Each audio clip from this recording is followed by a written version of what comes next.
Sir, तमाम सियासी जमातों ने जो अपने मैनिफेस्टो पेश किए, उन्होंने उसमें बात की है महंगाई कम करने की, उन्होंने बात की है कि किस तरह से वो आवाम को रिलीफ देंगे, किस तरह से इकोनॉमी को बेहतर करेंगे। लेकिन आपने बात की है रूल ऑफ लॉ के हवाले से सिर्फ, और आपने जो स्पेसिफिक सबसे जोर देकर जो आपने बात की, जो मुख्तसर सा आपने बयान किया अपना मैनिफेस्टो, गो क्या वो जो आपने जारी किया वो तो बहुत तवील मैनिफेस्टो है, तो आपका जोर इस पर था कि दो नहीं एक पाकिस्तान, जो पुराना आपका नारा था। तो सर, ये तो ठीक है कि आप ये करने जाएंगे, मईशत के हवाले से क्या प्लान है, और इसके अलावा दीगर क्या अहम चीज़ें हैं आपके मैनिफेस्टो में? देखिए, जहाँ तक इस बात का ताल्लुक है कि हमने मैनिफेस्टो में इसका जिक्र किया है कि दोनों ही एक पाकिस्तान, यस हमने कहा है कि नहीं, एक मुल्क में एक ही सिस्टम होना चाहिए। तो वो हम जो इनजस्टिस है वो पूरी सोसाइटी के साथ जैसे हैं, तो उसकी तरफ हम तवज्जो मबजूल करवाना चाह रहे थे कि किसी भी मुल्क में अगर आप इकानमी को बढ़ाना और मजबूत करना चाहते हैं और आप मुल्क को स्टेबिलिटी नहीं दे सकते तो वो आप अचीव नहीं कर सकते। और मुल्क में आप पॉलिटिकल सिस्टम को स्टेबिलिटी देंगे, रूल ऑफ लॉ को लेके आएंगे तो आप इकानमी को आगे लेके जा सकते हैं। और अगर आपकी इकानमी मजबूत होगी तो अवाम मजबूत होंगे, मुल्क मजबूत होगा। तो इकानमी के लिए हमने पूरे चैप्टर दिए, ये 168 पेजेस है, इसलिए मैंने उनको जिक्र किया था कि आई विश कि मेरे पास भी पूरी टीम मौजूद होती और हमारे पास वो सर्कमस्टांसेस होते। आपको पता है कि सुबह से मैं अभी सेंट्रल ऑफिस से ही आपके से मुखातिब हूँ, और आज ही हमारा जो ये प्रेस कॉन्फ्रेंस हमने रखा तो सवेरे से पुलिस यहाँ पहुँची हुई थी और हमारे पास लोगों का आना जाना बड़ा लिमिटेड है। तो इसलिए ऐसे सर्कमस्टांसेस में पूरी टीम मेरे साथ नहीं बैठ सकी, लेकिन जो हमने उनको पॉलिटिकल रिवाइवल के लिए दिया है तो वो पूरा एक प्रॉपर प्लान है हमारे पास। वो सिर्फ ये नहीं है कि हम एम्फेसिस कर रहे हैं रूल ऑफ लॉ पे, बल्कि जो 16 पॉइंट उसके सब हर किस्म के हम स्ट्रक्चर रिफॉर्म लेके आ रहे हैं, टैक्स रिफॉर्म लेके आ रहे हैं, इकानमी को रिवाइव करने के लिए लेके आ रहे हैं, जो स्टेट बैंक की इंडिपेंडेंस है उसके सिलसिले में, जो सर्कुलर डेट है कम करने की उसके लिए, जॉब क्रिएशन के सिलसिले में जो प्राइवेटाइजेशन की तरफ हम आगे लेके जाएंगे वो भी। तो पूरी एक ज़हीम बुक है हमने पब्लिश की है, ये 168 पेज की है। उसकी एक एग्जैक्टिव समरी अभी हम जो सारे जर्नलिस्ट हैं उनके साथ शेयर कर रहे हैं। सर, आप एक प्रेस कॉन्फ्रेंस नहीं कर पा रहे, अपना मंशूर जिस तरह से पेश करना चाहते थे वैसा नहीं कर पा रहे, आपके पास लोग नहीं पहुंच पा रहे, आप रैलियां नहीं निकाल पा रहे। आपको क्यों इस बात की उम्मीद है कि आप 8 फरवरी का इलेक्शन जीत भी जाएंगे? आपके पास तो फौरन पुलिस आगे खड़ी हो जाती है बकौल आपके, तो आप तो कुछ भी नहीं कर पा रहे, ये आपको यकीन क्यों है? देखिए, वो पुलिस तो वाकई यहाँ खड़ी हुई है, और हर जगह पे जिस तरीके से सुबह मियाज़र साहब को भी, जो फार्मर गवर्नर है, उसको भी अरेस्ट किया गया था, बाकी लोगों को भी जदोकोब किया गया है, बाकी जगह जगह उन्होंने रुकावटें खड़ी कर दी हैं। ये तो एक सर्कमस्टांसेस है कि हमारे जो कैंपेन शुरू है वो तो पहले दिन से हम कह रहे हैं कि लेवल प्लेइंग फील्ड नहीं दी जा रही, और जिस तरीके से हमें सिंगल आउट किया जा रहा था, बाकी किसी को और के साथ तो नहीं।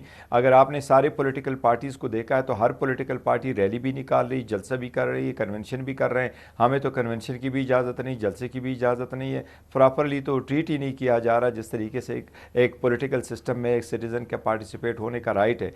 लेकिन बहरहाल हमें बिल्कुल दावा है और हमारी पॉपुलैरिटी और हल के खुदा ने अपना आवाज़ इस्तेमाल करना है, और हमारे वोटर और सपोर्टर ने इंशाअल्लाह ताला 8 तारीख को बढ़ चढ़ करके अपना हक राय दही इस्तेमाल करेंगे, और इंशाअल्लाह ताला वो पाकिस्तान तहरीक इंसाफ के जो सपोर्टेड कैंडिडेट है उनके हक में इस्तेमाल करेंगे। खान साहब ने जिन कैंडिडेट को चुनाव किया है उनको टिकटें दी है, हमने अपने पोर्टल पर जिनको इंट्रोड्यूस कराया, इंशाअल्लाह ताला अवाम उनको भारी अक्सरियत से कामयाब बनाएंगे। और अवामी आवाज़ ऐसे ही होता है, ज़रूरी नहीं है कि हम आपको सरकार ही आगे फैसिलिटेट करे तो आप आगे बढ़ेंगे, नहीं, इंशाअल्लाह ताला। सर, मैं सवाल इसलिए कर रहा हूँ आपसे क्योंकि आपको सरकार फैसिलिटेट तो नहीं, बकौल आपकी सरकार आपको रोक रही है और हर हर जगह पे रोक रही है।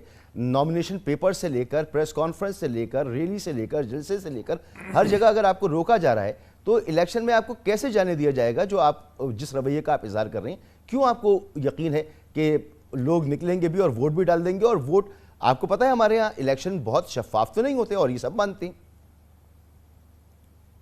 नहीं, देखो, ये पहले वाली तरह के इंशाअल्लाह ताला तरीक़ाकार नहीं होगा। वाकई पहले में अगर कोई इलेक्शन शफाफ ना हुए होंगे तो नहीं हुए होंगे, और नहीं भी होते, लेकिन उसमें आपको फ़र्क नज़र आता है कि 19-20 का फ़र्क होता है। इस मरतबा जो है ना वो 19-20 का फ़र्क नहीं है। अगर आप एक रैली की इजाज़त दे दें, इस वक्त जो हमारे कैंडिडेट है और आप उनको देखें, जिस तरीके से मैं अपने होम टाउन में गया था, वहाँ मैंने कुछ कन्वेंशंस किए, आप देखिए कितने बड़े कन्वेंशन होते हैं, लोग किस तरह पुरजोश है और किस कदर वो वालहाना इस्तकबाल कर रहे हैं अपने कैंडिडेट्स का, और सबका का कर रहे हैं, उनका जो लगाव है। इसलिए मैं समझता हूँ कि 8 तारीख को जब लोग निकलेंगे तो वो ज़्यादा तादाद में निकलेंगे, वो अपने हक़ राइज़ का न सिर्फ ये कि वो वोट देंगे बल्कि अपने वोट पे पहरा भी देंगे, वो अपने वोट का बचाव करेंगे, वो इंशाल्लाह ताला धांधली को रोकेंगे। मगर और सर, हमें उम्मीद है आपके जलसों में बहुत बड़ी तादाद में लोग आ रहे होंगे, लेकिन JUI के जलसे कराची शहर में बहुत बड़े होते हैं लेकिन वोट नहीं पड़ता। जमात इस्लामी के बहुत बड़े जलसे होते हैं लेकिन सूबाई और मरकज़ की असेंबली के लिए उनको वोट नहीं पड़ता।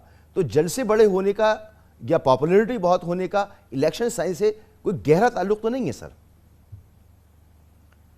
नहीं, देखो आपकी बात सही होगी कि जितने इस्लामिक पार्टीज़ है उनका एक इन्फ्लुएंशियल सर्कल बहुत बड़ा होता है, लोगों को स्ट्रीट पिलाना, जलसा करना उनके लिए बड़ा आसान होता है, पर उनके अक्सर कैंडिडेट स्कैटर्ड होते हैं, तो वो एक डिफरेंट सिचुएशन है। मैं नहीं समझता कि पाकिस्तान तहरीक इंसाफ, जमात इस्लामी या JUI के मुताबिक इनका जो आउट रीच है और जनरल पब्लिक है, हमारा सपोर्ट इंटायरली डिफरेंट है, पहले भी ज़्यादा हुआ। इस मरतबा इंशाअल्लाह ताला आपको एक सरप्राइज़ मिलेगी कराची में भी और इनर सिंध में, और हमारे जो सपोर्टेड कैंडिडेट इंशाअल्लाह ताला वो क्लीन स्वीप करेगी अगर उनका रास्ता नहीं रोका गया। और उम्मीद है इंशाअल्लाह ताला आवाम जब ज़्यादा तादाद में निकलेगी, लोग जब वोट डालने के लिए जाएंगे और जब लोग इंतज़ार कर रहे होंगे कि अभी वोट का डिसीजन क्या आ रहा है और आउटकम क्या आ रहा है और टर्न आउट क्या है और रिजल्ट क्या है, तब तक वो इंतज़ार करेंगे जब तक उनको वो फॉर्म नहीं मिलता। तो उम्मीद है इंशाअल्लाह ताला कि वो जो धांधली के खदशात है और या दांदी के चांसेस है वो इंशाल्लाह कम से कम तर होंगे। इस मरतबा आवाम उनको रोकेगी, अच्छी तरीके से गार्ड करेगी।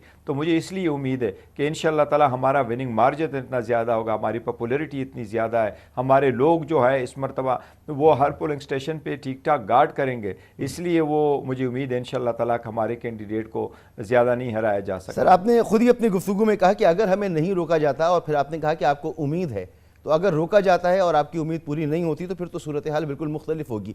बेसिकली आप सिस्टम से लड़ाई कर रहे हैं सर, तो आप अब तक तो सिस्टम से नहीं जीत पाए। हम सिस्टम से, मसूद साहब विदाउट ड्यू रिस्पेक्ट, नहीं, देखो सिस्टम से बिल्कुल लड़ाई नहीं करना चाहते, न कोई इरादा है सिस्टम से लड़ने का, नहीं हमारी कोई ख्वाहिश है सिस्टम लड़ने का। ये पाकिस्तान और डेमोक्रेसी और इकानमी की बड़ी बदकिस्मती होगी अगर मोस्ट पॉपुलर पार्टी के बारे में ऐसे बयानात दिए जाए। नहीं, हरगिज़ नहीं, हम नहीं चाहते। मैं तो बार बार कह रहा हूँ हमारी तो ये ख्वाहिश है कि सीज़ फायर होने चाहिए, आगे की तरफ हम बढ़े। लेकिन उसका सबसे पहला स्टेप क्या है, ये बैलेटिंग का प्रोसेस अब कंप्लीट हो, इलेक्शन का ये फाइनल प्रोसेस होगा जिसमें पाकिस्तान के 25 करोड़ आवाम के जो रजिस्टर्ड 12 करोड़ वोटर है वो जाएं और अपने वोट का सही इस्तेमाल करें। यही आईनी तरीक़ेकार है, यही कानूनी तरीक़ेकार है। तो अवाम का रास्ता किसी सूरत न रोका जाए। मैं इसलिए कह रहा हूँ कि अगर रोका जाए तो वो तो मैं ये कह रहा हूँ कि अगर पॉसिबिलिटी ये है कि कोई हर्डल क्रिएट किए जा रहे हैं तो ऑब्वियसली हमारे पास तो एज अ पॉलिटिकल पार्टी कोई गुरेला फोर्स तो नहीं है कि हम खुद जाके स्ट्रीटों पर जाएँ और कानून के हाथों में ले लें और कहें नहीं इलेक्शन ऐसे होने चाहिए। नहीं, हम उम्मीद करते हैं और हम अपना जो राइट है वो एक्सरसाइज करेंगे, फुरमन तरीके से कानून के मुताबिक, आईन के मुताबिक ज़्यादा तादाद में निकलेंगे, राय का इस्तेमाल करेंगे, सही तरीके से वोट देंगे। सर, आप सिस्टम से नहीं लड़ रहे तो सिस्टम फिर आपके खिलाफ क्यों है? देखिए, ये तो सिस्टम वालों से पूछे जो हमारे खिलाफ है। नहीं है तो मैं आपको आज की बताऊं, क्या रैली निकालना हर कैंडिडेट का राइट नहीं है? क्या हर कैंडिडेट का ये राइट नहीं है कि वो पब्लिक में जाकर के कहे ये मेरा पॉलिटिकल सिंबल है? क्या एक पॉलिटिकल पार्टी का ये राइट नहीं है कि उनके कैंडिडेट उसके झंडों को उठा के पाकिस्तान के झंडों के शाना बशाना चलते हुए फोर्सफुली पुरअमन तरीके से करे? क्या पूरे मुल्क में ऐसा नहीं होता? क्या 175 पॉलिटिकल पार्टीज़ में जो 18 पॉलिटिकल पार्टी इस वक्त इलेक्शन प्रोसेस में पार्टिसिपेट कर रही हैं, क्या उस हर पॉलिटिकल पार्टी ने अपनी रैली नहीं निकाली? क्यों ऐसा कानून हो जिसमें से आप एक पॉलिटिकल पार्टी को जिसकी इतनी बड़ी पॉपुलैरिटी है उसको आप एक इंटायर प्रोसेस से निकाल लेते हैं? लेजिटिमेसी ऑफ द इलेक्शन पे बहुत बड़ा क्वेश्चन मार्क आएगा। और ये इलेक्शन पाकिस्तान के लिए बहुत अहम है। अगर ये इलेक्शन आपने फ्री, फेयर और ट्रांसपेरेंट नहीं करवाए, अगर इसमें आपने जो हमारे इवन कैंडिडेट है जो आप आखिर तक यहाँ तक ले आए कि आज़ाद के निशानात पे वो इलेक्शन लड़ रहे हैं, अगर वो आज़ाद निशानात पे लड़ते हुए भी आप उनको पार्टिसिपेट होने नहीं दे रहे हैं, तो इसका मतलब ये कि ये तो फिर इलेक्शन नहीं, एक सिलेक्शन का प्रोसेस है। सर, ये पहली मर्तबा तो नहीं हो रहा, तो ये आईनी नहीं हुआ। और अगर ऐसा ही हो रहा है तो फिर पाकिस्तान के लिए तो आपकी जब हुकूमत थी तो आप लोग उसे हाइब्रिड हुकूमत कहा करते थे। आइन में हाइब्रिड हुकूमत की तो कोई इस्तिलाह मौजूद नहीं है और आप इस पर फ़ख्र किया करते थे और आप एक ऐसा निज़ाम लेकर चल रहे थे जिसका आइन में कोई गुंजाइश नहीं है। माजी में भी ऐसा होता रहा, लेकिन आप ऐलान करते थे और फिर उसके बाद जो अब आपके साथ नहीं, हो रहा है, मसूद तो ये रजा साहब, उसी रास्ते पे मसूद चलने रजा की साहब वजह से जिसका आपने पहले जो रास्ता इख्तियार किया था।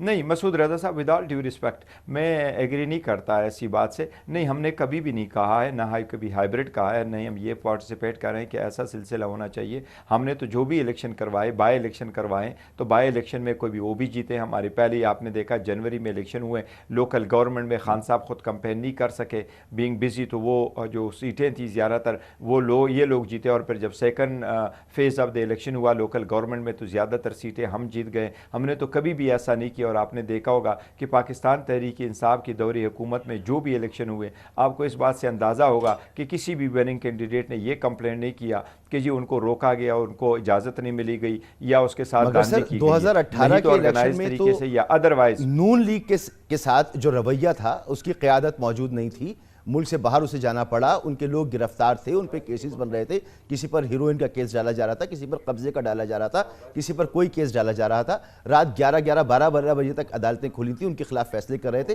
पूरा सिस्टम आपके साथ था। आप 2018 के इलेक्शन में थे, आज वही अगर आपके साथ हो रहा है तो फिर इसमें इतने अचंभे की बात क्या है?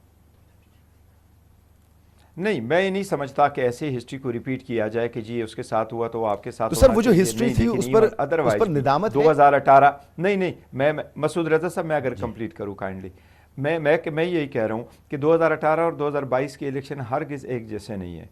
नहीं तो उनकी पॉलिटिकल पार्टी से निशान लिया गया था, न उनकी पॉलिटिकल लीडरशिप को रोका गया था। नवाज शरीफ सिर्फ ख़त्म हो गए थे और उनके खिलाफ सुप्रीम कोर्ट की जजमेंट आई थी, जो वो जजमेंट आज भी इन द फील्ड है। नवाज शरीफ की उसकी रिव्यू भी डिसमिस हो गई। उसने पार्लियामेंट में कहा मैं सबूत दूंगा, सबूत नहीं दे सका, कमीशन बना, कमीशन में नहीं दे सका, कन्विक्शन की तरफ चले गए, रेफरेंसेस बने, वो एक प्रोसेस था। So only one person was out of, और एक पर्सन नहीं था। उसका भाई भी इलेक्शन लड़ा, भाई भी इलेक्शन भी जीत गया, भतीजा भी इलेक्शन जीत गया। उसकी बेटी अगर डिस्क्वालीफाइड है तो सिर्फ एक बाग बेटी आउट, बाकी सारे इलेक्शन लड़ रहे थे। लेकिन जो लोगों ने लड़ना था वो लड़ चुके और आए। इस सूरत में तो आप क्या सर, हमारे तो वोटर और प्रपोजर और कैंडिडेट्स को तो क्या, हमारे प्रपोजर और सिकंदर को रोका गया, हमारे टेक्निकल